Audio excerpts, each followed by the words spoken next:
दोस्तों, एक बार कैलाश पर्वत पर भगवान शिव और माँ पार्वती बैठे हुए थे। भगवान शिव जी ध्यान लगाकर बैठे थे। तभी माँ पार्वती जी ने देखा कि भगवान शिव मंद मंद मुस्कुरा रहे हैं। पार्वती जी के मन में प्रश्न उठा कि आज महादेव ध्यान मुद्रा में भी क्यों मुस्कुरा रहे हैं। उन्होंने भोले बाबा की समाधि समाप्त होने पर उनसे पूछा, स्वामी, मैंने आपको पहली बार समाधि में मुस्कुराते हुए देखा है, इसका क्या कारण है। तब भगवान शिव ने उन्हें बताया कि उनके एक भक्त और उनकी पत्नी की बातें सुनकर वे मुस्कुरा रहे थे। पूरी बात बताते हुए महादेव ने बताया कि मृत्यु लोक में मेरा एक अनन्य भक्त एक ब्राह्मण है, जो कि मेरे ही एक मंदिर में पुजारी है और दिन रात मेरी सेवा में लगा रहता है। वह इसी मंदिर के पीछे छोटी सी कुटिया में अपनी पत्नी के साथ रहता है। इसकी पत्नी चाहती है कि उसके पास उसका खुद का घर हो और धन दौलत हो, जिससे वह सुख से अपना जीवन बिता सके। परंतु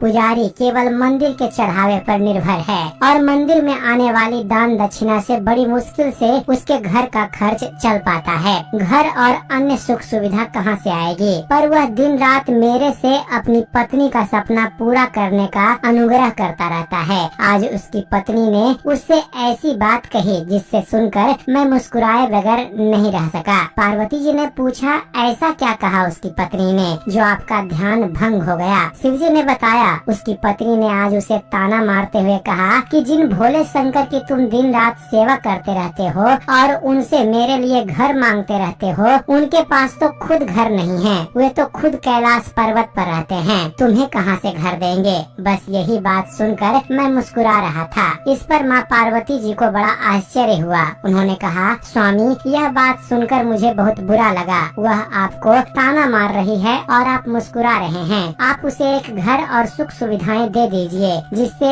वो आपकी निंदा न कर सके। इस पर भगवान शिव ने कहा, पार्वती, यह मेरे बस में नहीं है। ये सभी प्राणी तो मृत्यु लोक में रहते हैं, अपने पिछले जन्म के और साथ ही इस जन्म के कर्मों का फल भोग रहे हैं और जैसे ही इनके कर्मों का फल इन्हें मिल जाता है, उन्हें सभी प्रकार के सुख मिलना शुरू हो जाते हैं और अंत में वे मुक्ति पा जाते हैं। इसीलिए इसे मृत्यु लोक कहा गया है। मनुष्य बार बार जन्म लेकर अपने कर्मों का हिसाब चुकाता है। यह कर्म भूमि है, बिना कर्म के गति नहीं है यहाँ। आगे भगवान शिव ने कहा कि यह ब्राह्मण पिछले जन्म में एक साहूकार था, जो कि लोगों की जमीन, उनके जेवर, पशु आदि गिरवी रखकर उन्हें पैसे देता था और उनकी जमीन हड़प लेता था और जो दूसरों के जेवर और ब्याज में पैसा मिलता था, उसका उपयोग यह उसकी पत्नी भी किया करती थी। इसी कारण आज इस जन्म में इसे घर नहीं मिल सकता और इसकी पत्नी जिसने उन वस्तुओं का उपयोग किया,